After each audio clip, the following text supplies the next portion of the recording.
Buenos días, bienvenidos a todos y a todas a la cuarta jornada de formación del programa de voluntariado 2022. Hoy tenemos un taller literario titulado Te escribo mi pueblo, dinamizado por la Asociación Literaria de Torresandino. Muchas gracias a vosotras y a vosotros.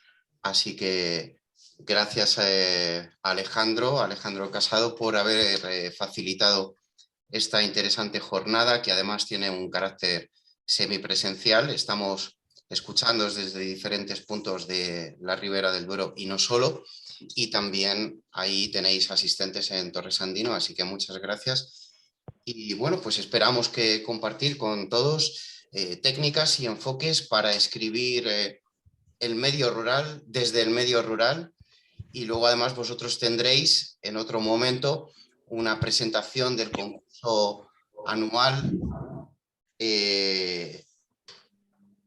así que del concurso anual que realicéis todos los años en Torresandino. Así que adelante y muchas gracias, Alejandro. Muy bien. Bueno, como ya nos has explicado tú un poco cómo va a ir la jornada, la dinámica, o sea, primero vamos a tratar el tema de Ribera Voluntarios, de Te escribo mi pueblo. Luego, Fernando Molinero, que tengo aquí a mi lado, hará una presentación sobre un tema que él domina a la perfección. Luego hablaremos sobre la España vaciada desde aquí, desde la España vaciada, de qué se puede hablar, de qué se puede escribir, y haremos una presentación. José Carlos hará una presentación de un libro, Andrés hará la presentación también de otro libro. Nosotros presentamos el nuestro, el libro de este año, del 7º concurso, y un debate entre los asistentes y los que haya conectados. Vosotros os desconectáis a las 12:30, pero nosotros luego por la plataforma de Jitsi nos conectaremos hasta finalizar la jornada. Y esa es la dinámica. Entonces vamos a empezar a funcionar. Arsenio, tú que eres experto en estas cosas, ¿tienes en marcha? Nada. Ábrele. A ver. ¿Ahora? Sí. Nada, bienvenidos a todos y muchas gracias por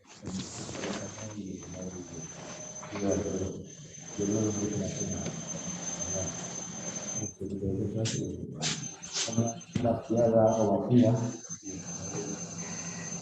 un poco producido. Habría una intencionalidad o vacía.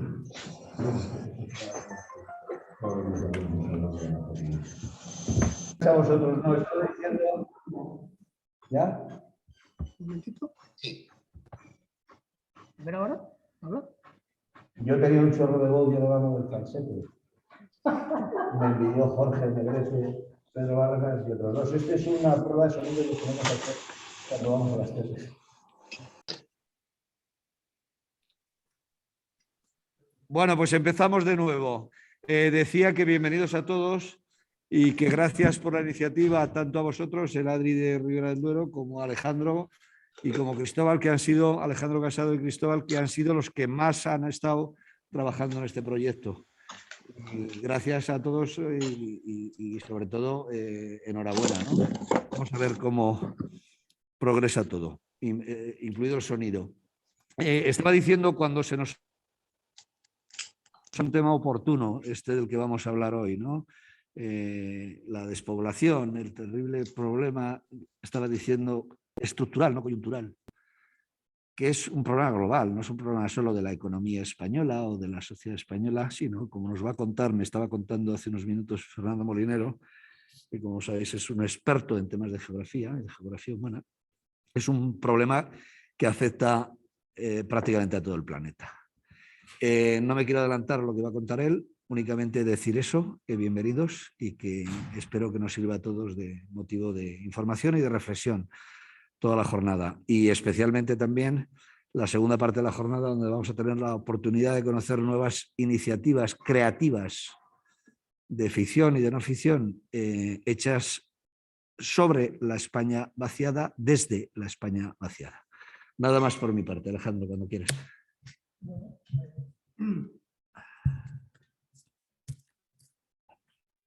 No.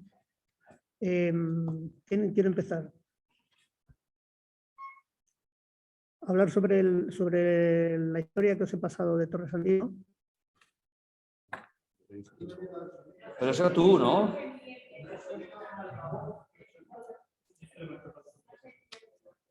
Es que yo creo que ese altavoz solo nos vale para la A conexión. ver, Ahora, ¿no? Eso es. hay dos sistemas superpuestos. Uno que es la sala, que es este, y otro, la remoto, que es este. Somos pobres, no tenemos más medios y nos tenemos que valer con ello. Pero bueno, yo creo que es válido, ¿no? ¿Me escucha? Isidro, tú me escuchas, ¿no? Perfectamente, sí. Y en la Adelante. sala también. Por cierto, la sala ya se va poblando, te digo. No sé, ¿quién quiera empezar? ¿Empiezas tú, José Carlos? Pues buenos días. Toma. Muchas. Y enciende aquí. ¿La apago este? Buenos días. No sé si se me da bien. Bueno, pues lo primero, agradeceros aquí vuestra presencia en esta mañana primaveral burgalesa, lo cual quiere decir bastante fría. Y bueno, pues esto es el clima y esto forma parte de lo que son nuestros pueblos también. Alejandro nos ha proporcionado unas fichas de Isidro de Adri Rivera sobre el programa de Te enseño mis pueblos. Y bueno, pues aquí tenemos unas fichas relativas a Torresandino. Entre ellas, pues hay una serie de la historia de sus monumentos, etcétera, etcétera. Y a mí personalmente conozco, he venido en varias ocasiones a Torresandino. Creo que para más o menos el cometido, ¿no?, que se quiere hacer con este tipo de fichas, y es el de atraer turismo, o que la gente, el visitante que venga de fuera, pues por lo menos tenga una referencia, conozca algo del pueblo. Los que vivís aquí ya conocéis de sobra. Y a mí personalmente me gusta, es algo que además lo utilizo mucho en lo que yo escribo. Me gusta dejarme caer por pueblos como Torresandino o cualquier pueblo, y charlar, pegar la hebra con la gente que vive en los pueblos, porque son la gente que tiene la historia, que conoce la historia. Y yo creo que personalmente sí me parece muy interesante todo este tipo de información, pero se trataría también un poco de ponerla en contexto con la gente de los pueblos, con la gente que esté dispuesta a dar a conocer su pueblo, bien sea mediante el programa del Adri de la Ribera del Duero, o bien, pues como me sucede a mí, que vas a muchos pueblos y te pones a hablar con gente de allí y siempre sacas historias, anécdotas, vivencias, que es un poco de lo que se trata. Bueno, pues sí, me parece muy interesante que se sigan programando este tipo de actividades y de iniciativas. Y bueno, pues de momento nada más. Sí, tengo que coger. Sí. Da quién.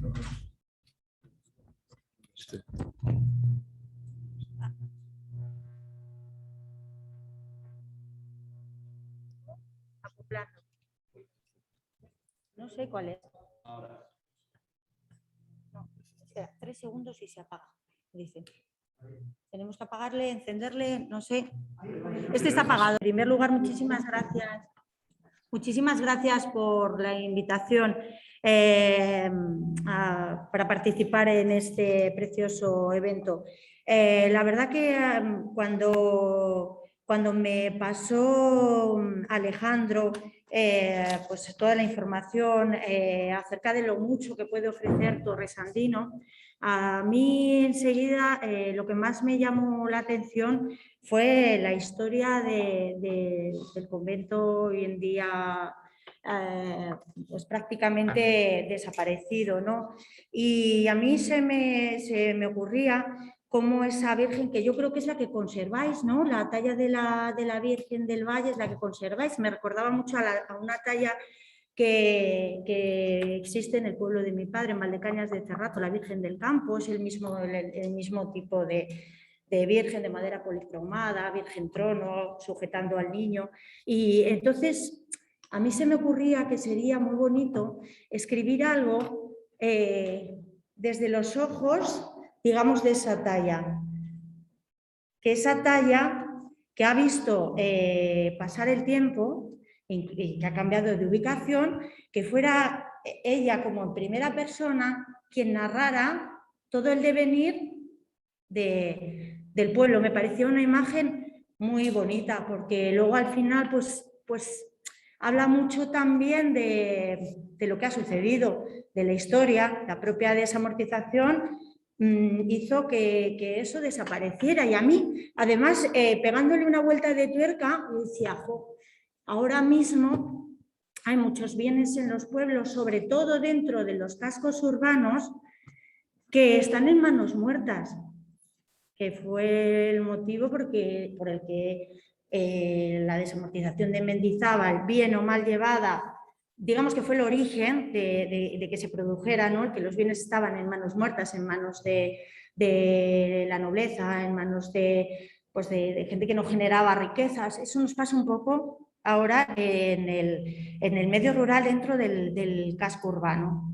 Hay gente que sí piensa que tener un bien en un pueblo, un solar, pues es como tenerle en la Gran Vía de Madrid, y está impidiendo que mucha gente joven que sí que tiene interés en a lo mejor hacerse una casa, no digo su primera residencia, pero una segunda residencia, pues está impidiendo, ¿no? Que la población se asienta de una manera más o menos fija, pero bueno, entonces, bueno, yo creo que con el hilo conductor de esa imagen, a mí me parece una imagen bellísima, ¿no? Como la Virgen puede irnos dando pues la medida del paso del tiempo, del cambio de las cosas, incluso introduciendo, quizás porque ahora estoy un poco metida en el tema estoy leyendo muchos ensayos, y entonces también aportando nuevas, o sea, no solamente como una simple descriptora, sino aportando las posibles soluciones que, como nos hacen en los ensayos, ¿no? Donde el autor se vacía y racionaliza y te explica un poquito qué es lo que él haría. Me parece que podría ser interesante. No sé cómo lo ves tú, Andrés. ¿Qué harías tú?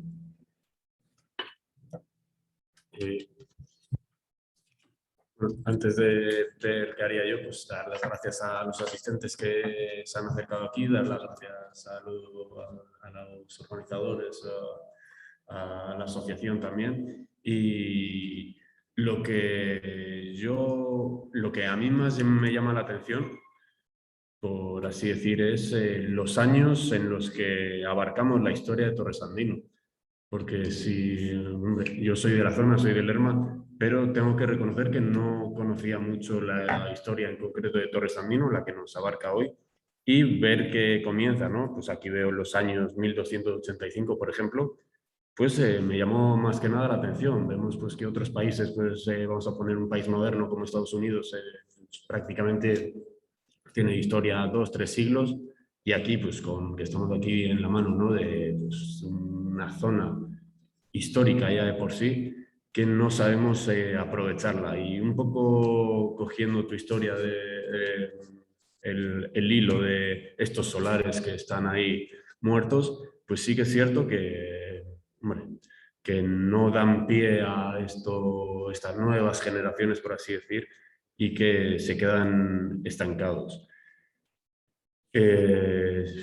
También llama la atención, ¿no? Todo lo que tenemos dentro de cada iglesia, porque en cada bueno, nosotros que somos de aquí vemos, ¿no?, que por muy pequeño que sea el pueblo, encontramos unas iglesias maravillosas. Y en esta en concreto, en el convento de Santa María de los Valles, pues aunque esté en lista roja de patrimonio, lo de la desamortización, etcétera, etcétera, yo creo que sí que tendríamos que tirar un poco más por aquí, porque, bueno, a mí me parece un punto importante de lo que tenemos por aquí, además de distintas zonas que he leído en los papeles, que sí paisajes, que sí más. Entonces, pues las iglesias, que es lo que más característico tenemos, por así decir, podría ser un buen punto de partida.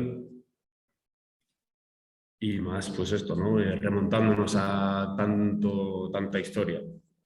No sé si alguien quiere decir algo más. Yo a mí sí me gustaría comentar una única cosa más. En relación a cómo se puede contar el relato, a mí también cuando lo he leído digo, ojo, pues es que estaría... Claro, yo no manejo el lenguaje poético, pero bueno, como tenemos aquí al compañero, quizás también sería interesante pues, hacer una especie de coplillas donde te pudieran ir resumiendo, redactando un poquito la historia de la localidad, que parece ser, por lo que hemos podido leer estos días, con los apuntes que os decía que nos había pasado Alejandro, pues que tiene una larga trayectoria desde la repoblación. Es que creo que es importante. Primero, los que nos tenemos que sentir orgullosos de lo nuestro somos nosotros y saber exportar esa idea. Hace poquito, el lunes, terminé un ensayo que se titula, perdón, bueno, no me voy a acordar. Lo escribe Gaby Martínez. No sé si me podéis ayudar con el título. Gaby Martínez, un periodista barcelonés que ha vuelto a Extremadura, que era donde su madre había nacido, Extremadura en La Mancha. Sí, el de las ovejas. Un cambio de verdad. Y él decía, este escritor dice que solo existen las cosas de las que se habla. Entonces eso es lo que tenemos que hacer nosotros. Hablar mucho, dar mucha guerra, que se nos oiga, porque solo si hablamos de ello van a existir las cosas. Si yo no sé que existe el aguilucho lagunero, pues obviamente no voy a hablar de ello. Entonces lo que tenemos es dar que hablar, creo. Pienso.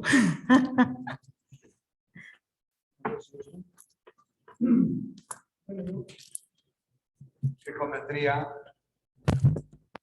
que para el conocimiento de toda la sala hicieras una especie de... Bueno, y de los que están evidentemente conectados vía streaming. Un resumen del documento que has elaborado para la jornada. De este también, ¿no? Me voy a quitar porque si no, no se oye. Bueno, esto es una recopilación que yo he hecho de información que hay. Yo no soy experto en literatura prácticamente en nada. Simplemente meto en unos embolados que luego no sé cómo salir. Entonces, bueno, me gusta la historia. Creo que tendría que haber estudiado historia, pero ya es tarde. Y por eso pues me dediqué a hacer esta recopilación de datos que están en internet, en libros, en otra información que ha recopilado otra gente y tal. Y me hice esta guía porque me dijo Isidro, me dio unas pautas Isidro de cómo podía funcionar esto. Y entonces yo lo dividí en diferentes partes. Primero, la historia de Torresandino antigua. Hago una pequeña presentación aquí, es una fotografía del campo. Realmente Torresandino, aunque físicamente no está en la ribera denominación de Ribera del Duero, pero es de la ribera. O sea, el Valle Esgueva es Ribera del Duero. Pero es cerealista, prácticamente, porque en su terreno antes había viñedos, pero ahora no los hay. Se han arrancado por los, no sé, posiblemente eso a lo mejor Fernando os lo pueda decir mejor que yo. Entonces luego he ido sacando una panorámica ahí del campo también, una historia antigua este era un pueblo que perteneció a las huelgas, era de Abadengo. Ya sabéis que los reyes hacían y deshacían como les daba gana, entonces este pueblo hoy lo mando para acá o mañana se lo doy para allá, le vais a pagar al marqués de Villena o al otro, y así estuvimos hasta pues prácticamente hasta el siglo XIX, a finales del siglo XIX. Entre tanto, está el tema del convento, que también, como ha dicho Ana María, con la desamortización de Mendizábal, pues eso se quedó abandonado. Todo su patrimonio interior se repartió entre los pueblos, entre Villovela, Torresandino y Roa, y manos privadas también. Así se hacían las cosas. El altar mayor del convento está en Roa. A ver si os lo voy a enseñar. Como veis, es un pastiche. No pega ahí ni con cola. Eso debería estar en el convento o en Torresandino, no sé. Pero ahí hay otra. Mira, se ve que no es de ahí. O sea, le han puesto ahí, bueno, tenían otro. Y bueno, esta es una fotografía de cómo estaba el convento en 1980. Ahora, desgraciadamente, no está en esas condiciones. Son diferentes vistas de los dos arcos esos que tenía antes, que ya no hay ninguno. Esta columna que sujetaba los últimos tres arcos, entre 2008 y 2009 hubo un expolio, la tiraron y se llevaron pues todo lo que pudieron. Luego hemos recuperado, hubo un juicio, los pillaron y hemos recuperado ciertas piedras, no sé si todas, y están aquí. Estas fotos las veis ahí. No he puesto ninguna foto del convento actual porque la verdad es que da pena. Y para penas ya tenemos demasiadas. A continuación, empiezo con la iglesia. La iglesia es una iglesia un tanto complicada. Yo no soy... Quizá hay una persona que la podría explicar mejor que yo, pero Jesús. Hola. Pero sí que os voy a decir que tiene varios estilos mezclados.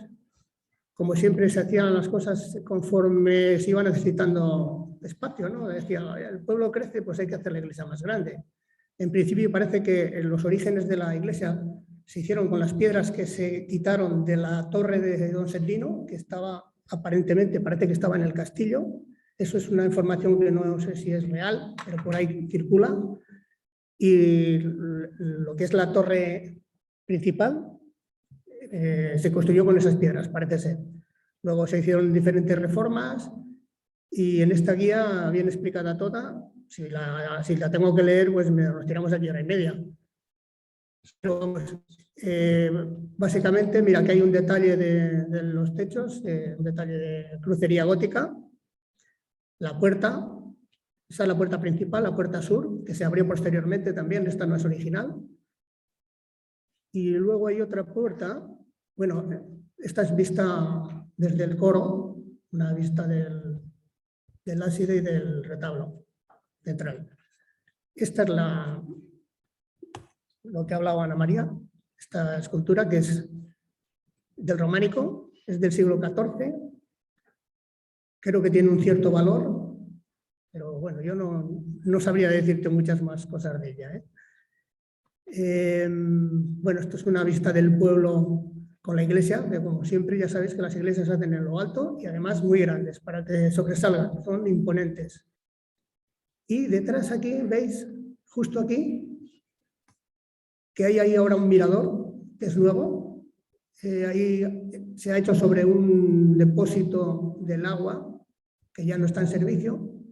Y ahí pues, se ha reformado un poquito y bueno, pues desde ahí tenemos unas vistas del pueblo, porque desgraciadamente o afortunadamente el pueblo está en un cruce de valles y tendríamos que subir mucho más arriba, quizás hasta donde llegaba la torre de Don Sendino, para que pudiéramos ver, por ejemplo, horizontes de Olmedillo, un poco más del valle hacia arriba, pero desde ahí podemos ver todo el pueblo, cómo está construido todo el pueblo alrededor, más hacia el sur, Y esta imagen que tenemos a la derecha es San Martín, que es el patrón de Torresandino. Corre un chascarrillo por ahí, ves que está partiendo la capa, se lo está dando a un menesteroso para que se cubra del frío. Y por aquí circulan chascarrillos y dicen, y de San Martín, con ser francés, partió la capa con Cristo. Y vosotros, casconazos, tenéis 4 y queréis 5. Cosas de estas que es más, pero que para los guías, cuando quieren enseñar una cosa, pues tienes que meterle un poquito de toda esta historia para que la gente pues tenga un poco más interés, porque si no, datos secos pues no nos llevan, nos aburren un poco, ¿no? Entonces, esa gente que se forma en eso son expertos y tienen que pues meter todas estas cosas. Vamos a ver, más cosas. Este es San Martín también, sin el caballo. Y esta es la puerta norte, perdón. Esta sí que es más vieja que la anterior. Y luego aquí hay una pequeña información del año 40. Puede ser, yo he puesto que es del 40 porque coincide el padrón con el 40, pero puede ser 41, 42, pero por ahí anda. Es una información de todo lo que tenía Torresandino en ese momento, que tenía pues 1.100 y pico habitantes, tenía un montón de oficios, tenía hogares, tenía tiendas, tenía de todo. No teníamos perras, pero teníamos de todo. Y gente, sobre todo teníamos gente, que es lo que ahora no tenemos. Ahora posiblemente haya más dinero, se vive mucho mejor, indudablemente hay mucho más bienestar, pero pocos, pueden vivir pocos en el pueblo. Los demás estamos todos, somos migrantes, nos vamos donde podemos, donde encontramos trabajo para poder vivir. Alejandro, y eso es un poco la guía esta. Alejandro. Esto es una foto del Valle Esgueva, precisamente desde el morro que está enfrente del convento, no enfrente del Pico San Juan, al otro lado. Es muy bonito el valle, ese tramo del Valle Esgueva es muy bonito. Y el Valle Esgueva en general es muy bonito, tiene mucho románico. José Carlos, que se lo está currando y creo que está haciendo alguna recopilación para un trabajo, que luego ya os explicará un poquito de él. Y creo que merece la pena. Y por eso esta cuestión de intentar formar a gente de Torresandino para que puedan enseñar todas estas historias, todas estas cosas, pero no sé por qué, pues no tenemos gente que se preste. Claro, nosotros lo único que podemos hacer es exponer esto y bueno, si alguien de Torresandino no me escucha. Se quiere formar, porque claro, si viene alguien aquí a conocer el pueblo, alguien se lo tiene que enseñar. No sirve, hombre, sirve darle una guía y toma, recórrete el pueblo. Pero yo creo que es más correcto que haya alguien y que le lleve de la mano un poco y le enseñe pues esos rincones, esos lagares, que hay que, no sé si los he puesto, hay un par de lagares que todavía están en buen estado. Tenemos un molino fábrica que era de donde se traía la corriente eléctrica originalmente a Torresandino para las calles. Había, pues eso, 100 bombillas, no había más, porque tampoco daba más de sí. El salto del Esgueva no da más. Y hay ciertas cosas. No sé Perdona, si Isidro, dime. Escuchas, gracias. Vale. Hemos llegado más o menos a la mitad del encuentro. Entonces, el objeto del taller de hoy, más allá de mostrarnos efectivamente los valores patrimoniales de Torresandino, que yo creo que son muy desconocidos para todos, pero yo creo que podríamos, si te parece bien, si os parece bien, centrarnos un poquito en lo que es el objeto de la jornada. Vamos a ver qué impresiones tenéis, si os parece bien, sobre qué técnicas vosotros, como auténticos escritores y escritoras, qué técnicas nos recomendáis a la hora de escribir el medio rural, ¿no? Tenemos ese patrimonio y Ana, por ejemplo, Ana María, yo creo que ha sido muy valiosa esa intervención, donde nos proponía escribir a través de los ojos, de la talla de la Virgen, ¿no? Entonces, ¿qué otras técnicas se os ocurren para escribir el medio rural desde el medio rural, ¿vale? ¿O qué ventajas tienen? Yo me parecería bien si le pasamos la palabra a los escritores para que nos puedan hablar brevemente de ello y dejemos un espacio para luego las preguntas y compartir en un debate. ¿De acuerdo? ¿Qué os parece? Para no alejarnos del objeto de la jornada de hoy. Pues buenos días de nuevo, ya que ha hecho referencia a Alejandro, creo que sí. Ya que ha hecho referencia Alejandro a un proyecto que en marcha, nunca mejor dicho, que llevo realizando desde hace unos años, interrumpido por la pandemia, como tantas y tantas cosas en nuestras vidas. Se trata de, bueno, pues es una aventura personal. Hace muchos años descubrí, yo soy de una localidad de Valladolid, de Medina del Campo, y hace bastante tiempo descubrí el Valle Esgueva desde Valladolid, la carretera, tirando carretera Renero para adelante. Y bueno, pues me quedé un poco sorprendido porque era una zona que no conocía, un montón de pueblos, y creo que ese día llegué hasta Tórtoles. Después, por las circunstancias de la vida, pues nos vinimos a vivir a Aranda de Duero, donde llevamos ya 20 y tantos años viviendo, y me dio oportunidad de conocer el otro tramo que me faltaba, que era el tramo burgalés, desde Tórtoles hasta el nacimiento del Esgueva. Ha dado la casualidad o la circunstancia de que he presentado mis libros en Espinosa de Cervera, que es el primer término donde nace el Esgueva. Tengo pendiente también un viaje a las fuentes del Esgueva, a las fuentes exactas, porque resulta que no hay mucha unanimidad sobre dónde, pero bueno, una persona de Espinosa de Cervera me dijo que yo me pasara un día por ahí y él me llevaba al sitio exacto donde nacía el río. Lo cual, aparte de la aventura, pues es algo bastante gratificante, ¿no?, para alguien que se dedica a escribir, ¿no?, el conocer las fuentes. En mis paseos, rutas que suelo hacer casi todos los fines de semana por pueblos del entorno, de la ribera, me he recorrido casi todos los pueblos de la zona del Esgueva burgalés. Y lo que he hecho ha sido en días, o sea, tramos sueltos, empezar a hacerme lo que yo quería hacer, que era la ruta entera desde el nacimiento, o sea, desde la desembocadura hasta el nacimiento. Al revés, contracorriente. Un poco significativo por cómo les toca vivir a nuestros pueblos, que les toca vivir a la mayoría de ellos a contracorriente de lo que es el modelo de sociedad y de vida que nos imponen. Y bueno, pues llegué a ir desde Valladolid hasta Sevillas de Esgueva, y luego pues todos los tramos que están señalizados. Por aquí, por el entorno, tenéis unos cuantos señalizados de estas rutas que bueno, pues el Adri lo tiene además inventariado con un librito, con sus fichas. Y la verdad que son de gran ayuda y están bastante bien.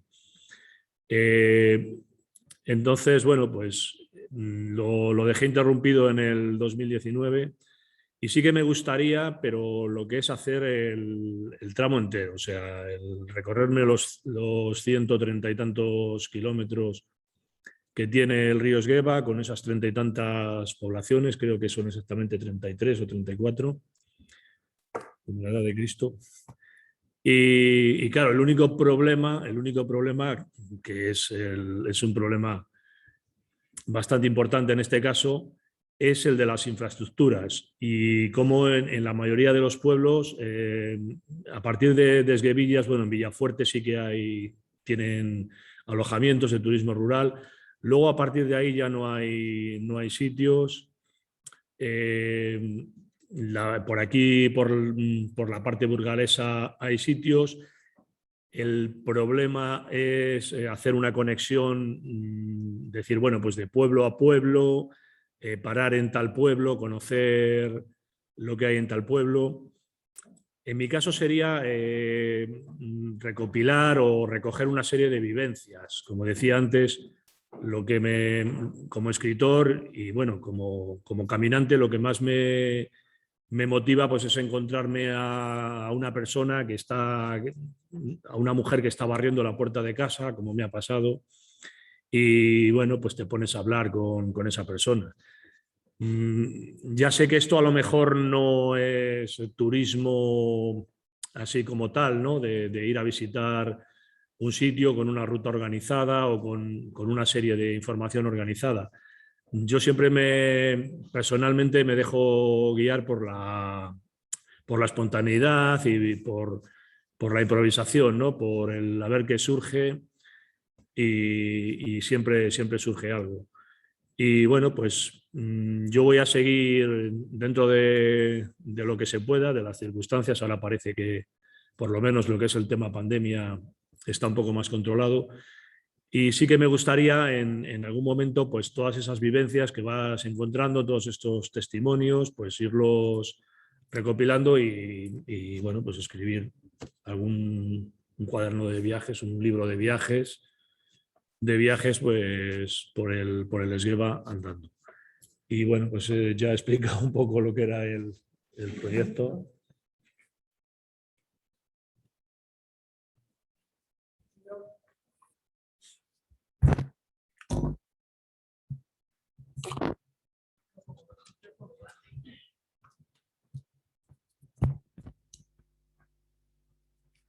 Isidro,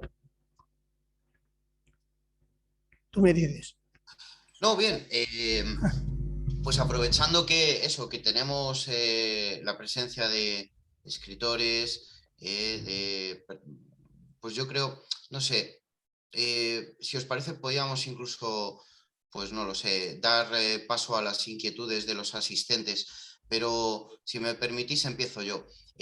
¿Cómo se quita el miedo o cómo se quita el miedo a escribir sobre el pueblo, concretamente sobre el pueblo, concretamente sobre esas historias que tenemos en los pueblos? ¿Por dónde hay que empezar? Si nosotros queremos escribir y presentar tal vez un relato a ese concurso que posteriormente presentaréis, o si simplemente queremos hacer, no lo sé, un diario nuestro de las vivencias en el pueblo, o si queremos contarles a todos una historia, pero necesitamos tener el guión. Entonces, la pregunta que os hago es, ¿por dónde se empieza a escribir el pueblo desde el pueblo? ¿Qué pensáis? Y abrimos el diálogo, abrimos entonces, si os parece bien, las preguntas a los asistentes. Podéis poner las preguntas en el chat, si os parece bien, o tenéis también esa función de poner la mano levantada, ¿vale? En ese espacio abajo que pone reacciones, levantar la mano. Venga, y abrimos un poquito el diálogo. Venga, adelante, gracias. Isidro, si me permites, yo creo que para hablar del pueblo, desde el pueblo, solo tienes que hacerlo desde tu corazón y desde tener los ojos muy abiertos y los oídos muy limpitos para poder transcribir todo lo que ves en papel. Hace poquito, yo vengo de Fresnillo de las Dueñas, hace poquito tuvimos la suerte de tener como invitada a Montserrat Iglesias, que ha escrito una historia, y es oriunda de Linares del Arroyo, un pueblo que se quedó, bueno, su padre, por edad, se quedó anegado por lo que hoy en día es el pantano de Linares. Entonces su padre tuvo que irse, comprar una casa en La Vid, y ella nos decía que para poder terminar de escribir la historia tuvo que inventar los personajes. porque le hacían demasiado daño. Ella no vivió, obviamente, tiene mi edad, nació en el 76 y Linares del Arroyo quedó anegado en el 52, creo recordar, bueno, por ahí. Entonces, ella siempre lo ha vivido con las historias que le oyó a sus abuelos y que todavía tiene la fortuna de escuchar de labios de su padre. ¿Cómo pudo cerrar la novela? Despersonalizando los personajes. Quiero decir, despersonalizando, quiero decir, creando unos personajes ficticios, porque ella se dio cuenta que la historia le hacía demasiado daño si la escribía como en primera persona, aunque tiene constantes guiños pues a su familia y tal. Pero yo creo que básicamente es eso, y escribir sin complejos, y mirar al frente y decir, esta es mi vida y aquí es donde yo me muevo. Ojalá tuviéramos la fortuna, por ejemplo, ahora en Aranda últimamente pues han salido bueno, pues varias novelas que pasan por Aranda, La Virgen de los Huesos, Cisma, que es de un joven escritor arandino que sus raíces maternas están en Fresnillo. No todos los pueblos tenemos la suerte de que un escritor se fije en nosotros. Yo tengo un mural digo yo porque lo hice yo en la biblioteca municipal, hice un mural con los autores que nos vienen a visitar, los autores que son de Fresnillo, que tenemos 3, y con los autores que han hablado de Fresnillo. Desde Pío Baroja, pasó por Fresnillo, bueno, el mismo Guillermo Galván con La Virgen de los Huesos también pasa por Fresnillo. Bueno, digo, a ver si alguno de estos que vienen quieren pasar de un lado a otro y yo qué sé, porque es muy bonito eso. Si tuviéramos yo no sé qué tipo de publicaciones hacéis en Torresandino. Cuando vine en verano teníais una mesa enorme de autores locales. No sé qué tipo de estudios se hacen, pero imaginaros poder hacer una ruta literaria. Esta semana hemos estado en Aranda, un instituto ha hecho una propuesta que era una obra de teatro que iban haciendo los niños de teatro de calle por los lugares de Aranda en los que se habla, donde toman referencias determinados autores. Por cierto, se leyó un relato de José Carlos precioso en la iglesia de Santa María, en las escalinatas, ¿no? Pero claro, no todos los pueblos tenemos eso. Pero a mí siempre me han dado mucha envidia, pues ciudades como Barcelona, que yo solo he visitado 2 veces, pero es que la conozco tanto, por tantas novelas como he leído, o de Madrid. Jolín, si tuviéramos la suerte de que alguien se fijara en nosotros, porque por ejemplo, hay grandes historias de amor contadas desde la Provenza, pero bueno, yo he dado un paseo en bicicleta con mi marido por la ribera del Duero y es que podíamos escribir cualquier novela romántica. Sí, quiero decir que tenemos el escenario, tenemos las vidas, podemos contar todo lo que queramos. Hay una autora irlandesa que me encanta, tristemente falleció hace muy poquitos años, Maeve Binch, y a mí esa autora me demostró que cualquiera podemos ser protagonistas de una historia. No sé si os habéis leído a Almudena Grande, Los besos en el pan, que se mete en una calle de Madrid y empieza a narrar. Pero no son vidas extraordinarias, pero son vidas. Y con la importancia que tiene cualquier vida. Pues ese libro en concreto de Almudena Grandes, es lo que os hablo que cuenta Maeve Binch. Maeve Binch habla de vidas cotidianas. Esas son las vidas que nosotros tenemos. Da igual, no somos ni grandes personas, ni grandes inventores, ni grandes nada, pero somos. Y como somos, tenemos que hablar, digo yo. No sé si quieres decir algo. Sí, un poco la puntilla, ¿no? Para pues, también abarcar la parte problemática del escribir. Pues, aunque escribamos y sean sentimientos universales, es decir, el ser humano, ¿no? En la ciudad y en el campo pues, tiene los mismos sentimientos, las mismas necesidades, Sí que es cierto que pues, en el campo pues, falla un poco el aspecto tecnológico. Pues si yo quiero enfocarme, ¿no? Pues para mi auditorio de aquí de Torres Andino, pues si empiezo a hablar que si cables, yo qué sé, que si tecnología no sé cuál, que tampoco entiendo, ¿no? Pero si empiezo a dar este nombre así, pues igual sí que les queda un poco descolgado, pero es lo que dices, Ana. En el fondo pues es que no tenemos nada que envidiar y creo que Castilla y León en patrimonio no sé si supera a la Toscana. Ahora mismo no lo sé, pero claro, pues la Toscana lo vende mejor. Sí, Entonces, pues bueno. están todas las pelis de amor, en todas, es verdad. Sí, pero pues eso, sí que es cierto pues que además de tener todo, además del paisaje, también tenemos escritores, ¿no? Escritores muy buenos, no solo pues ya consagrados, ¿no? Como Almudena Grandes o nombres rimbombantes, sino de nuestro día a día. Entonces, pues lo que nos falta es pues no lo sé, este pequeño apoyo igual, no este sabernos vender mejor o no sé en realidad qué nos falta, pues porque eso, porque lo tenemos todo. A mí me sorprendió muchísimo una cosa, ¿no? Aparte de los autores que os he comentado que hablan de Aranda, últimamente en Aranda también pues, hay dos chavalitas que han escrito súper recientemente unas novelas y yo digo, pero ¿cómo no se les puede dar desde la administración voz, o sea, visibilidad? Jolín ha escrito... Pues vamos a invitarles a la Casa de la Cultura de Aranda, que es impresionante, y luego cada uno que elija, pero por lo menos dale a conocer, intenta, suma, ¿no? Suma para que esa persona pueda despegar, porque como despegue va a ser un escaparate, ¿no? Yo hace poco, perdona que diga esto, pero las últimas elecciones que ha habido, las de la comunidad autónoma, pues es que oía a tu hijo que hablaba de su pueblo. Es importante que se hable. Ojalá hubiera un comentarista en la tele que pudiera hablar de mi pueblo, de Fresnillo, de Baltanás. Yo no soy de Fresnillo, soy de un pueblo de Palencia.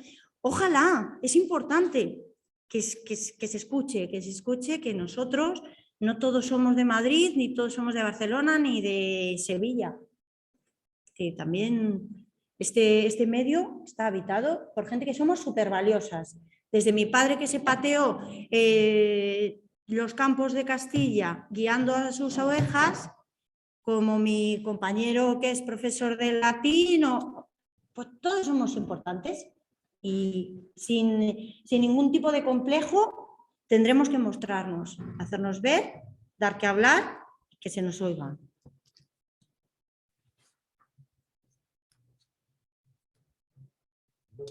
Yo de verdad lo introduciré cuando haga la charla. ¿En serio? No. Bueno, pues muy interesante, ¿no? Hemos hablado de rutas literarias, posibles rutas literarias en los pueblos, hemos hablado de espontaneidad, improvisación, historias cotidianas, grandes historias de amor en esas historias cotidianas de las personas de los días que vivimos día a día, de despersonalización de personajes. Me ha parecido, Ana María, súper interesante esto en relación con ese gran, me acordaba cuando decías la despersonalización, que también es una técnica, ¿no? A la hora de escribir y desde el medio rural, ¿no? Y creo que hay un ejemplo interesantísimo con ese bestseller que yo todavía no he leído y que únicamente está en inglés, bestseller en Estados Unidos, ¿no? The Telling Room, que habla de lo que ocurre en Guzmán. Y alguna vez yo le preguntaba a alguien, ¿y cómo es que no está traducido? Y no sé si de broma o de verdad me decían, eso no se puede traducir porque habla de historias reales, de personas reales que suceden en un pueblo pequeño como Guzmán. Dice, pero eso como podría provocar grandes desencuentros. Bueno, venga, amigos, desde los pueblos, venga, hagamos preguntas sobre la creación literaria. Tenemos, mira, nos pregunta Luis desde Fuentelisendo, una pregunta abierta, entonces, a quien quiera responder. ¿Es más fácil escribir sobre un sitio por alguien que es del sitio o por alguien de fuera? ¿Qué experiencia tenéis en ese sentido? Pues, contesto yo.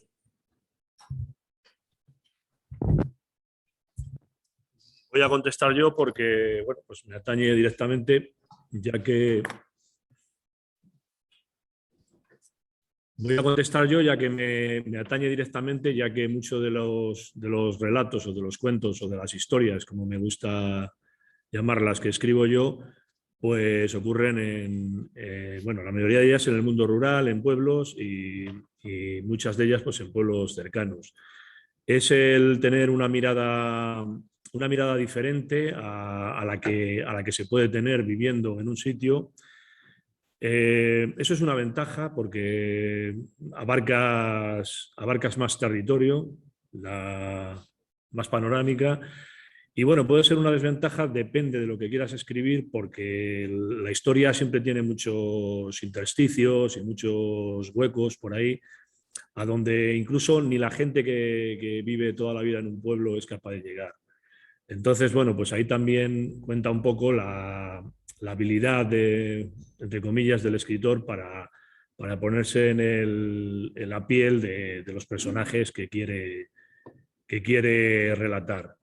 Y luego pues hay historias que te vienen a ti, es un tópico, pero es real.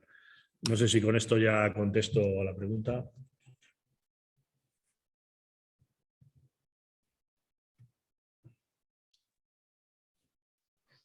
Carmen, desde Gumiel de Izán, dice: el gaitero del pueblo siempre lleva mal el son. No sé si quieres en algún momento, Carmen, intervenir. Dale, adelante, Carmen. A ver. Bueno, no sé qué ha pasado. ¿Ya se me oye? Sí. ¿Me oís, no? ¿Me oís y ahora me veis?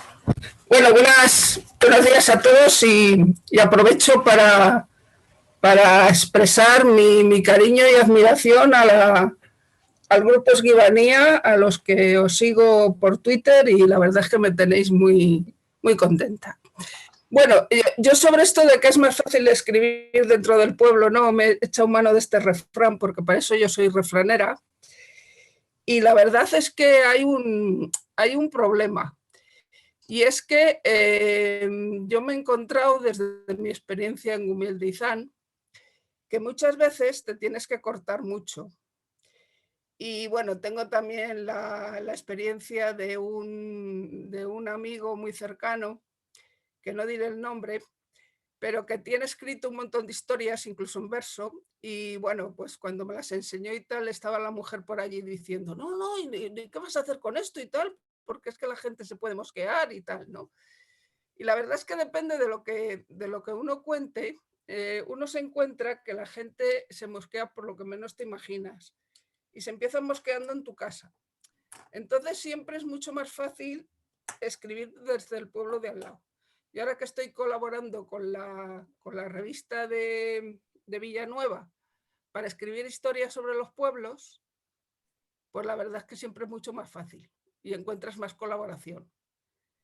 Y esto que contaba, perdona, no me acuerdo de tu nombre, el que decía que iba por los pueblos, yo también lo he hecho, a lo mejor sin bici y sin tanto así esto, pero bueno, pues sí, hay quien eso que te cuenta, cualquiera que te lo encuentras por allí en la Solana, pues en tu pueblo dicen, esto ya te lo sabes, esto tu madre, esto tu suegra, ¿a qué me vienes a preguntar esto? Espérate que estoy jugando a las cartas. Bueno, de jugar a las cartas es horroroso, porque ya pues empezar a terminar a que termine de jugar a las cartas. En fin, yo lo que quería no quería decir esto, quería decir a la gente, a los que estáis aquí, que me habéis enseñado vuestros pueblos, que lo habéis hecho muy bien. Yo en general, de verdad quedo encantada de cómo contáis esas pequeñas historias y de cómo contáis esos chascarrillos en general. Hombre, hay alguno que parece que te lo mete un poco con calzador, ¿no?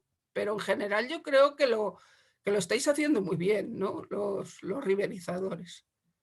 Y bueno, quería decir esto. O sea, debería ser más fácil escribir desde dentro del pueblo. Yo he escrito cosas sobre mi pueblo, Empecé a escribir sobre mi pueblo, creo que fue en el año 95, en la revista local que había entonces. Y bueno, pues he seguido y la verdad es que no es fácil. No es fácil escribir desde dentro del pueblo. No es fácil. Esa es mi experiencia y no es fácil. Pero vosotros lo hacéis muy bien cuando os lo explicáis los pueblos. Muchas gracias, Carmen. Venga, más preguntitas. Venga, ánimo, animaros. No tienen que ser preguntas muy difíciles, pueden ser preguntas fáciles. Dejadme hacer una pregunta breve y con respuesta breve.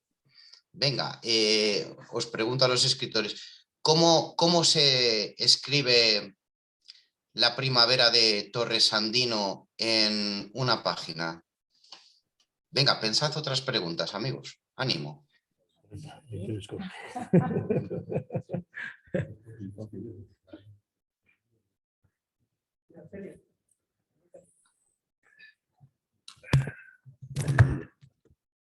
No sé si por alusiones, la concisión es una de las cosas que atañen no solo a los escritores, o no tanto a los escritores como a los periodistas.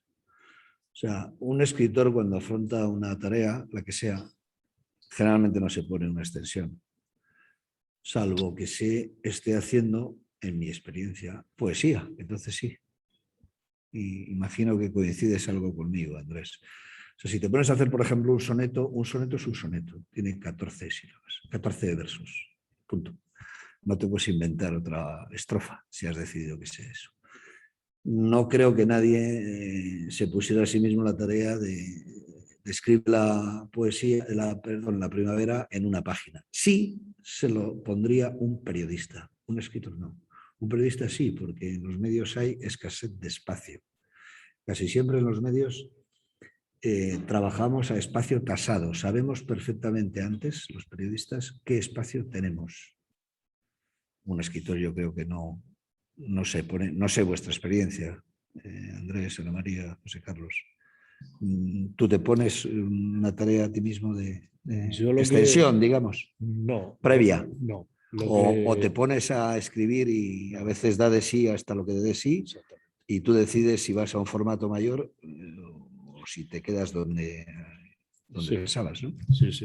Yo lo que sí que quiero decir a este respecto, que cuando venía con mi mujer a eso de las 10 y algo por la carretera, nos hemos fijado en que ya estaba aquí la primavera, que había llovido muy poquito, pero que la tierra es tan agradecida que enseguida muestra la primavera. Y luego a partir de ahí ya puedes utilizar toda la poesía que quieras o extenderte todo lo que quieras.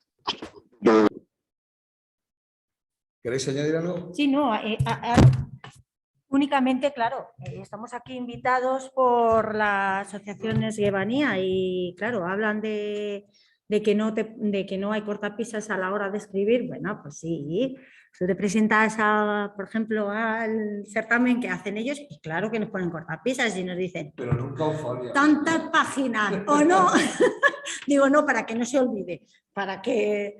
pues eso, sí, hay veces que cuando estás escribiendo y piensas en presentar, has visto una convocatoria a un concurso y el límite es este, pues es este. Sabes que por debajo te puedes quedar, pero por encima nada. O sea, no solo con el límite en los medios, Arsenio, también vosotros. Pero me estaba diciendo Alejandro 10 folios, no uno como dice Isidro. Sí. Pero bueno, es que a lo mejor hay historias que tendrían para 100, ¿eh? No sé si sí, bueno, así volviendo a lo de la extensión, en literatura, a no ser que esté marcada, ¿no?, la extensión tanto en soneto o microrrelato de tantas letras, caracteres o lo que sea, pero sí que es cierto que por lo menos yo comienzo a escribir quitando estos formatos sin extensión, y luego ya si la tienes que meter en una extensión vas acortando o vas quitando, ¿no?, la paja del grano de este texto. Entonces, ahí ya te quedas con lo menos malo, porque no, yo no puedo decir bueno. Bueno, pues esa es otra técnica, ¿no? Escribir todo lo que tengamos dentro y luego ya si vamos a presentarlo a un concurso, como por ejemplo el de la Asociación Literaria Esguevania, que tiene un límite de extensión de 10 páginas, o si Arsenio quisiera publicarnos algún artículo, tendríamos que adecuarnos a ese espacio, pero escribir y luego ya quitar la paja y quedarnos con el grano. Bueno, pues venga, vamos a ver qué... Pilar, ¿qué nos comentas desde tu Villa del Lago? Un enclave de una creatividad tremenda también. Hola a todos. En primer lugar, daros las gracias porque me parece que es una jornada súper interesante.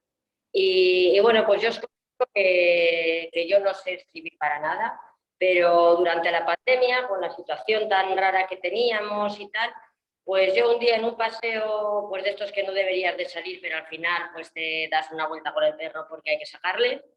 Igual le hice un poco más largo. Y bueno, pues mi marido estaba con COVID, estábamos aislados en casa y tal. Hijo, pues desde el corazón o desde las situaciones a que te toca vivir, pues iba por el paseo, mientras iba caminando, iba buscando piedras, porque desde la asociación empezamos a hacer los trucos, que pintábamos piedras y íbamos escondiendo para que la gente saliera a buscarlas y así era una manera de motivar a la gente. Entonces yo iba buscando las piedras y encontré una con una forma así muy curiosa y dije, pues tengo que hacer algo especial, ¿no? Y entonces empecé a montar una película durante el paseo, que con la piedra esa iba a pintar un cocodrilo que era el amigo de la mascota de la asociación y tal, y venía al pueblo y se quedaba alojado en mi casa. Yo tengo una casa rural. Entonces, fue llegar del paseo, coger un lápiz, o sea, un boli y empezar a escribir, y hice como 11 o 12 folios ahí todos seguidos, ¿no? Entonces fue la historia, o sea, yo hablaba como que era la casa rural, ¿no? Desde la pena de estar vacía, porque ha sido una casa que siempre ha tenido mucha vida, y en esa época estar vacía se lo contaba al que había llegado a tu villa y se estaba alojando en la casa. Entonces era la mezcla de sentimientos por ambas partes, o sea, desde una cosa sencilla, como puede ser una casa, pero que dentro de ella siempre ha tenido mucha vida, y la piedra. Entonces, bueno, pues eso, que fue todo y le estoy dando vueltas porque digo, pues que yo no escribo, es que yo esto no lo tengo que contar y tal, pero se lo he leído a algunos amigos que a la gente le gusta. Entonces estaba pensando en hacer un cuento, ilustrarle y tal. No sé qué os parece a vosotros, y yo con esta jornada creo que lo voy a hacer porque me está animando mucho. No sé qué opináis, si me podéis dar o... Me parece fenomenal, Pilar, me parece fenomenal. Vamos, me apunto a ese cuento. No sé, ahí estoy pensando, y yo creo que sí que lo haré porque es una historia bonita.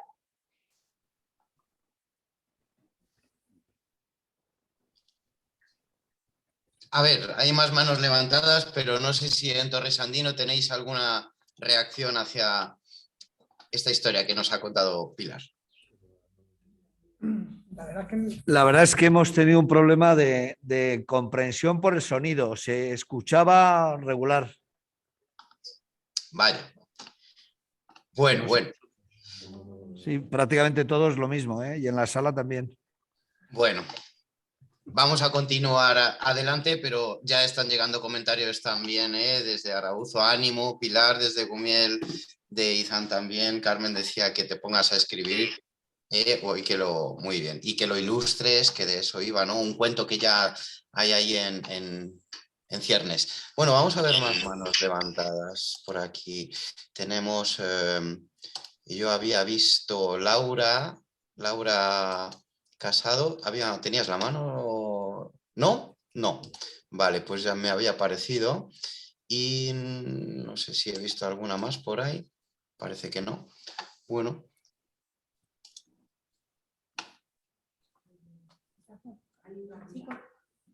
Mira, tenemos una pregunta aquí. No sé si tenéis vosotros desde Torresandino. Espera. Andrés, Ana María. Pero a ti digo. O sea, puedes hacer que si quieres. O Fernando, Arsenio, alguna pregunta que queráis dirigir también Tenemos una pregunta en la sala. Espera un momento, por favor, Isidro. Muy bien, si podéis luego decírnosla para entenderla, sí, gracias. Ahora.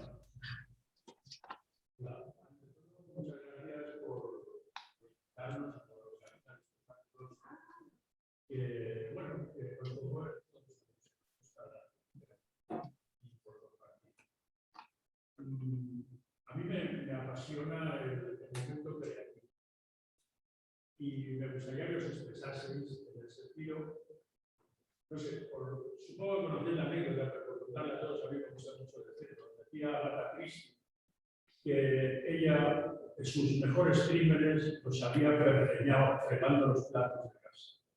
Entonces, a mí me apasiona esto de que el momento de producir la creación en un pueblo, ¿cómo se produce eso? ¿Qué es lo que realmente te inspira a hacer una novela, hacer un libro de viajes? Yo me acuerdo haber leído a Cela por su viaje a la Alcarria. Hace poco hicimos una excursión con Ana al pueblo de Estival de Libres para hacerlo del disputado voto. No me acuerdo. Ortiguera, Pesquera. Ortiguera. No sé, andas por Torresantino, o andáis por Torresantino, y de pronto se te baja la musa de la iglesia y se te pone en la cabeza, o ya vienes con una idea, o venís con una idea hecha, habláis con el paisaje, con el paisanaje, ¿cómo se inspira la creación en un pueblo? ¿Se inspira uno mejor aquí, según si va a escribir, y luego corre el riesgo de hacer literatura rural, o se inspira en la historia? ¿Dónde está el fin de la cuestión? ¿O está uno mejor encerrado como otros escritores, escribiendo a mano en su casa en Madrid o en Barcelona? ¿Qué es? ¿Un pueblo o una Buena pregunta, buena pregunta. Vamos a dar paso por aquí. Bueno, aquí efectivamente sí, yo creo, para los que estáis escuchando online, ha sido una muy buena pregunta, si la habéis podido escuchar más o menos entera, pero el resumen es cuál es el papel y de dónde surge la inspiración en el proceso de creación literaria, concretamente en el medio rural, si es la motivación la literatura rural o qué es antes. Gracias. Bueno, pues yo personalmente, en mi caso, yo pienso que la inspiración te tiene que coger no solo trabajando, como dijo, no sé si fue Picasso o quién, sino caminando. A mí eso de salir por ahí a darme mis paseos y sugerirme, y siempre surge algo. ¿Que te encuentras con alguien? Bien. Hablas, siempre puede salir también parte de una historia, o si no, pues te fijas en esa persona, si es una persona que está viviendo en el pueblo. Lo demás te lo tienes que imaginar y trabajar. Y claro, si escribes sobre, como es mi caso, sobre los pueblos, sobre el mundo rural, pues normalmente tienes que ir a pueblos a escribir. Como he dicho antes, vivimos en Aranda, que es una ciudad, aunque también tiene bastante de pueblo, pero bueno, es una ciudad donde la mayoría de la gente, no sé si el 80%, pues somos de otros sitios, vamos, de pueblos. De Aranda, no sé qué porcentaje habrá, pero la mayoría son gente que todavía sigue conservando esa impronta, ¿no?, de que sigue teniendo su pueblo. Y lo demás, pues yo creo que lo importante es contar una buena historia, y que ya sea rural o ya sea urbana, cada historia requiere un tratamiento diferente, y eso, pues me imagino yo que eso ya forma parte de cómo cada escritor pues lo sabe desarrollar.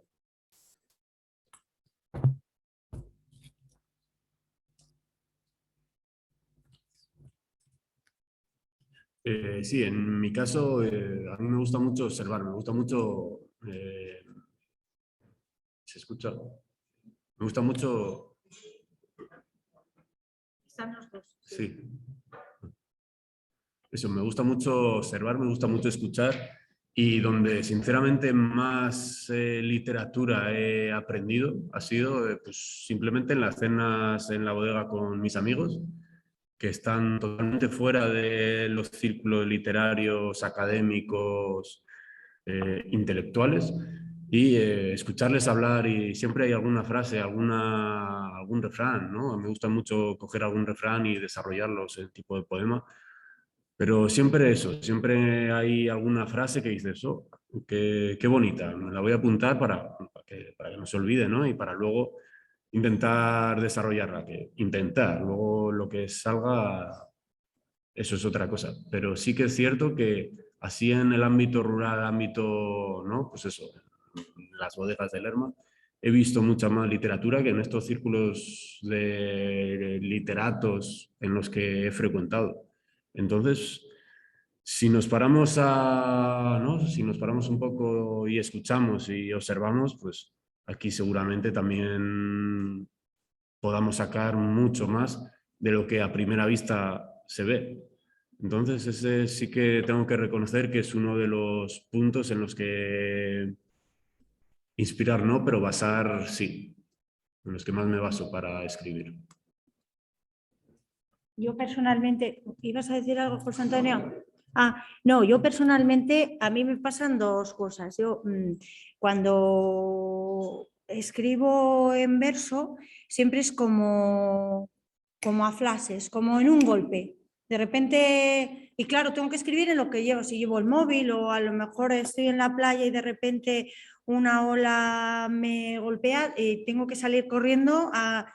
Necesito, es que es como, claro, yo no sé, tú es que eres poeta, ese es tu lenguaje, pero yo siempre escribo en prosa, entonces cuando me sale en verso es como a flash, allá donde esté, da igual. Y luego cuando escribo prosa, es verdad que yo soy caminante, como decía José Carlos, y yo caminando voy construyendo historias, y luego cuando llego a casa me pongo, pero no creo que para escribir ni de la ciudad ni de lo rural tengas que estar, porque hay gente que se documenta tan bien que le da una verosimilitud a los textos. Claro, eso ya es otra parte de la creación, la documentación. Os hablaba hace poco de Cisma. Bueno, pues Javier Cobo, que es el autor de Cisma, no ha visitado nunca Utrera. Claro, yo tampoco. Pero yo cuando leo la historia, o sea, me está dando, o sea, es que se ve que está tan documentado. Yo es que pensé de verdad, antes de hablar con él, que ese chico había estado en Utrera y se había nutrido pues de las calles, del ambiente, de tal. Entonces, bueno, también ahí está la pericia del autor, no porque vivamos en el medio rural tenemos que escribir todo sobre el medio rural. Es verdad que yo me siento muy cómoda en el medio rural y en el pasado. Me encanta, pero porque también son las historias que a mí me han nutrido. Porque a mí me ha encantado, yo he vivido toda la vida, hasta que murió mi abuelo yo vivía con él. Entonces yo digamos que he crecido con esas historias que me parecen súper bonitas. Y luego, claro, al final, como yo vivo en el medio rural, tengo la suerte de compartir con todos los grupos generacionales y al final te vas nutriendo. Los niños son niños siempre, quitando ahora cuando les das cualquier... Al final los niños fueron niños los de los 40, los de los 60 y los de todas las épocas. Y hablar con la gente mayor pues te da una visión de las cosas que es muy enriquecedora. Y creo que eso en el medio rural, eso sí que lo tenemos a mayores. Como que en la ciudad cada uno va... Bueno, yo es que solo he vivido en ciudad cuando he sido estudiante, cuando hice la carrera. Entonces, ¿con quién estaba? Pues con mi grupo generacional, con lo cual yo no pude crecer con las experiencias de los demás. Pero si vivo en el medio rural sí que crezco con las experiencias de todo, porque si tengo que esperar solo a estar con los míos, pues a lo mejor hablo con 4. Así si somos 700 en el pueblo, pues hablo con todos.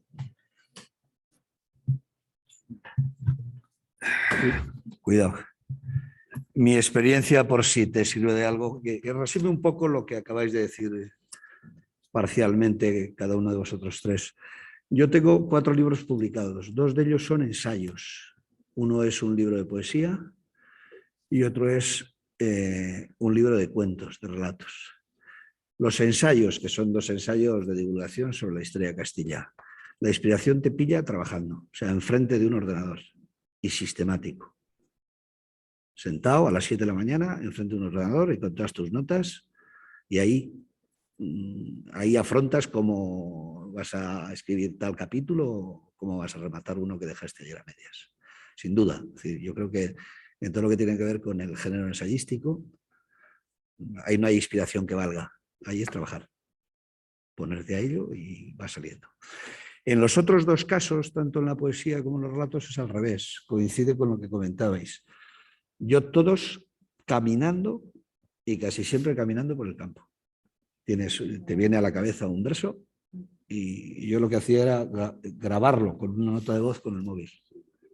Tengo en todos los móviles, tengo notas de voz, pero docenas, centenares de notas de voz que te ha venido un verso a la cabeza y luego ya lo trabajas. Pero el primer impulso es así. Y en las historias de los relatos lo mismo. Tienes una primera intuición por algo que a lo mejor está en tu cabeza o a lo mejor lo estás viendo. Depende de cuál sea el estímulo, pero sí, generalmente sí, caminando. Y de golpe. Hay un formato del que no habéis hablado, que yo trabajo un poco en eso, que es el cinematográfico. Entonces, el guión cinematográfico se produce de otra manera. A lo mejor estás leyendo un periódico y ahí se entiende la chispa, ¿no? Es una noticia de prensa, sí. Entonces, cuando te basas en esa noticia, puede ser un crimen como puede ser cualquier otra cosa, ¿no? Y a partir de ahí creas una escena, creas tal un paradigma y surge el guión cinematográfico.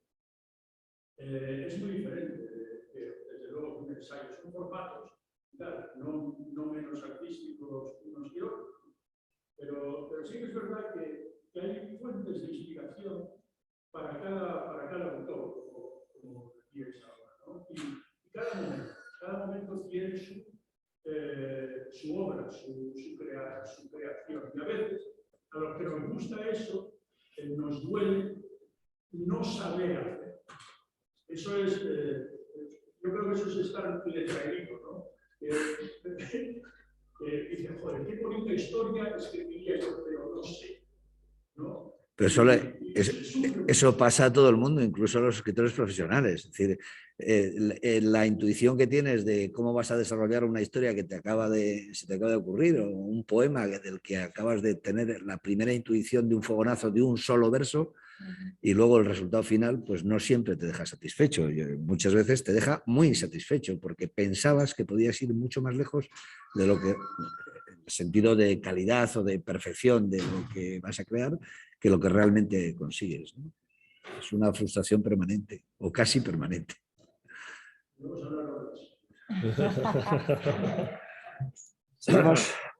Bueno, muchísimas gracias.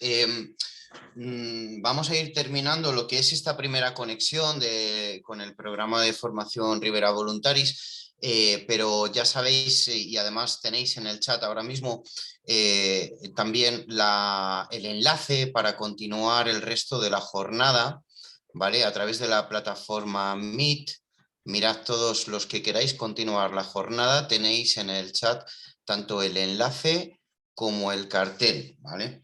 El cartel además es muy interesante porque va a haber presentaciones de libros, ¿vale? El ornitólogo Andrés Gutiérrez Termiño, Besar la Tierra por Carlos Iglesias Dorado y el libro de relatos ganadores. Bueno, la presentación del 7º concurso literario Arsenio del 8º si no me equivoco. Sí, concurso literario Arsenio Escolar. Ahí tenéis el enlace. Y bueno, pues una última, si queréis, visto que no hay ninguna otra pregunta, a mí me gustaría preguntaros a los presentes allí en Torresandino, pues brevemente, y de cara, por supuesto, a incentivar, a motivar a los aquí asistentes a la presentación al concurso, al próximo concurso literario Arsenio Escolar del presente año 2022, y especialmente, ¿por qué no?, en la categoría, si va a seguir existiendo, de pueblos de la Ribera del Duero burgalesa, donde entramos todos los asistentes que estamos aquí. Pues, ¿qué hábitos nos aconsejáis a quienes queremos sacar esas historias que tenemos dentro, en nuestros corazones, en nuestra mente? ¿Y qué hábitos nos aconsejáis para materializarlo? Un poco, en fin, al hilo también de eso que llaman ahora, Fernando, algunos geógrafos actuales ya están llamando reemocionalización del paisaje, una vinculación de los habitantes con el territorio. Bueno, pues si queréis, así en un par de líneas, cada uno o quienes queráis desde Torresandino, ¿qué hábitos nos recomendáis para mantener la cercanía con la creación literaria? Gracias. Alejandro es el organizador del concurso. Me estáis soltando a mí una patata caliente que no la puedo manejar. Todos lo sabemos. No, venga, vosotros que sois los profesionales de la Tú, pluma. venga, a ti te toca, Arsenio. Por decir algo, cualquier ámbito es bueno. Es decir, yo creo que no hay que ponerse un pie forzado en nada, ¿no? En las propias bases del concurso, yo creo que no ponemos ningún tipo de temática, ninguno. Poníamos una temática cuando hacíamos una fase infantil presencial, que la tuvimos que suspender a raíz de la pandemia, y que este año pretendemos recuperarla. Entonces ahí sí había un tema, cuando venían los chicos y chicas que querían concursar en esa modalidad, en la infantil, les poníamos un tema, más que nada para que no lo tuvieran hecho desde casa, para que lo tuvieran hecho con ayuda. Y les poníamos un tema más bien amplio, o sea, muy abierto, pero sí les dábamos alguna instrucción y ahí cada uno desarrollaba lo que quería. En las otras categorías, en la categoría, digamos, de mayores, no ponemos ningún tipo de temática previa, dejamos ni de técnica previa ni de nada, está totalmente abierto. Y hemos tenido, incluso en los 7 años que lleva ya el concurso, las cosas más diversas, desde el punto de vista de la técnica narrativa, el haber o no haber diálogos, la creación de personajes, en fin, lo más variado posible. De hecho, si veis el libro, por ejemplo, donde publicamos el año pasado, fue los relatos finalistas del año pasado y los ganadores, lógicamente, la variedad temática era grande. Es verdad que sí había una cierta presencia de temas, independientemente de dónde se hubieran hecho, muy intimistas y muy vinculadas a la tierra, vinculadas al territorio en el que estamos. No sé si queréis añadir algo vosotros. Bueno, yo como tu experiencia, por ejemplo. Como mi experiencia, como uno de los concursantes de ediciones anteriores y premiado en la última edición, yo creo que la creación literaria tiene que ser totalmente libre. Y bueno, yo pongo hasta tacos en mis relatos. O sea, y bueno, y cada uno tiene que expresarse como cree que la historia requiere que se exprese el personaje.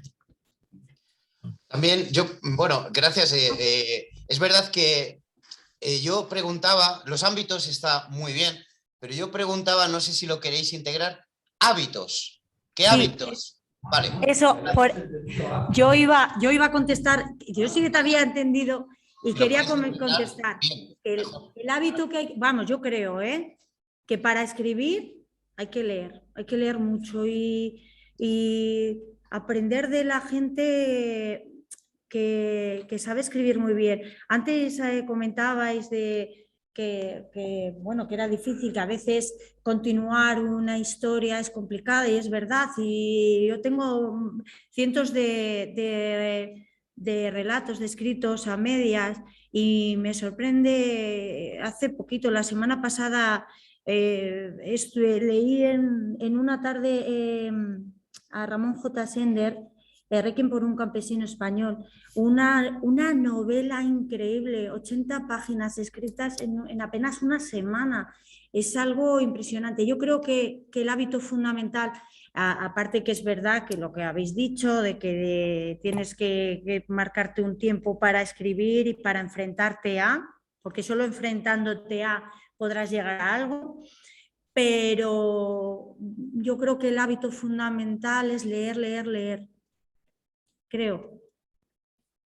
Sí, yo lo que tenía pensado decir era eso, leer, leer, leer, escribir, escribir, escribir y también descansar y desconectar, porque pues, no todo va a ser leer, no todo va a ser escribir, también tienes que tener tus tiempos para tomarlo luego con perspectiva y poder retomarlo ya, pues eso, con otra mirada. Esto solo.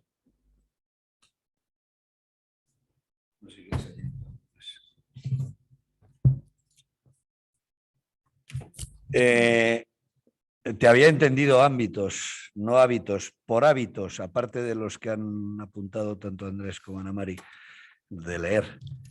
Disciplina horaria. Yo cuando he tenido algún libro de encargo en el sentido que ya lo tenía vendido en una editorial y tenía que entregarlo en un plazo determinado, me he puesto un calendario, me he puesto un horario, lo he cumplido estrictamente y es la única manera de llegar. Si no, no hay manera. Aunque el calendario requiriera que tenías que levantarte todos los días a las 6 de la mañana, ponerte a escribir a las 6:30 y a las 9 irte a tu trabajo, digamos, normal. Eso pasa a menudo.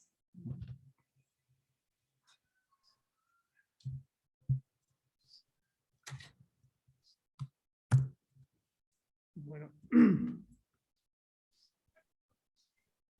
pues tú me dirás, Isidro. Bueno, pues nada, no tenemos más preguntas por nuestra parte, así que pues muchísimas gracias. De nuevo, gracias a todos los asistentes que estáis allí en Torre Sandino.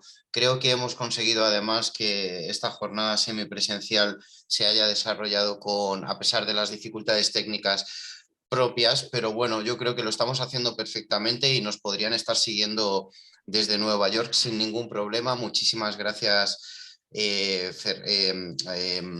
Alejandro por ese trabajo y a tus compañeros allí, especialmente, lo siento, se me ha ido el nombre ahora, que está la técnica.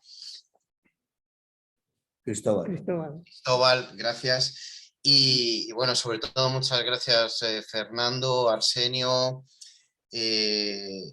Carlos, no sé si es Juan Carlos o José Carlos. Juan Carlos Iglesias y Ana María, muchísimas gracias. Y finalmente a Andrés Gutiérrez. Así que bueno, ya sabéis todos, está abajo en el chat el cartel de cómo se desarrolla la jornada y es en Meet, es otra plataforma. Os animo a quienes queráis continuar a copiar el enlace, ¿vale? Ese que está escrito, lo podéis ver todos, meet.git.si/jornada literaria 2 de abril, ¿vale? Porque va a continuar ahora ese calendario, esas actividades, ¿vale? Así que nosotros vamos a dejarlo aquí ya. Muchísimas gracias a todos de nuevo y hasta la próxima jornada de formación del programa de voluntariado Ribera Voluntaris, en la que en el mes de mayo vamos a tener un acercamiento con Alfredo Sanz, que es arquitecto ribereño. Nos va a poner nos va a hacer una ponencia sobre la puesta en valor de la arquitectura tradicional de la producción del vino en la ribera. Va a ser muy interesante, estaros todos muy atentos. De acuerdo a esa nueva jornada de formación, os animo a seguir las novedades del programa de voluntariado Ribera Voluntaris a través de la página de Facebook Ribera Voluntaris, que yo creo que es la que más actualizada tenemos. Y bueno, pues sin más, esperamos tener a Torresandino muy pronto dentro del programa de voluntariado y con el proyecto Te enseño mi pueblo, porque Alejandro, ese texto que has elaborado, y yo creo que estás ahora en una compañía inmejorable para dotar a esas descripciones de los elementos patrimoniales que tenéis identificados de un hilo conductor, a ver si de ese encuentro que tenéis ahora sale el germen del nuevo pueblo en Te enseño mi pueblo, en ese proyecto que lo que hace es acercar y facilitar el acceso al patrimonio a todos, y muchísimas gracias. Pues terminamos aquí. Muy bien, gracias y un saludo. Muchas gracias. Muchas gracias, Isidro.